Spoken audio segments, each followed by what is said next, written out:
ഒരു വടക്കൻ Veeragatha collection കുറയുന്നുണ്ടോ? Hello, ഏവർക്കും പുതിയ നമസ്കാരം. ഒരു വടക്കൻ വീരഗാഥ എന്ന ചിത്രത്തിൻ്റെ രണ്ടാം ദിവസത്തെ ഏറ്റവും പ്രധാനപ്പെട്ട കേരള ബോക്സ് ഓഫീസ് കളക്ഷൻ റിപ്പോർട്ടാണ് ഇന്നൊരു വീഡിയോ ഭാഗത്ത് ഉൾപ്പെടുത്തിയിരിക്കുന്നത്.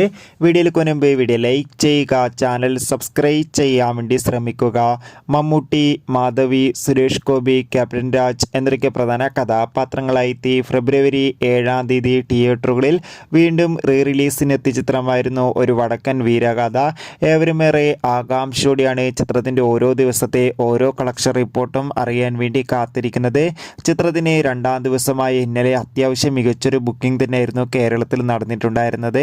അതുകൊണ്ട് തന്നെ രണ്ടാം ദിവസമായ ശനിയാഴ്ച മാത്രം ചിത്രത്തിന് ഏകദേശം 10 ലക്ഷത്തിൻ്റെ അടുത്ത് വരെങ്കിലും കളക്ഷൻ നേടിയെടുക്കാൻ വേണ്ടി സാധിക്കുമെന്നാണ് ട്രാക്കിംഗ് റിപ്പോർട്ടുകൾ സൂചിപ്പിക്കുന്നത്. എന്തായാലും നമുക്കൊരു വടക്കൻ വീരഗാഥ എന്ന ചിത്രത്തിൻ്റെ കൂടുതൽ ബോക്സ് ഓഫീസ് കളക്ഷൻ റിപ്പോർട്ടിനായി കാത്തിരിക്കാം. ചിത്രം കണ്ടവരുടെ അഭിപ്രായം തീർച്ചയായും കമൻറ്റ് ബോക്സിൽ രേഖപ്പെടുത്താൻ വേണ്ടി ശ്രമിക്കുക.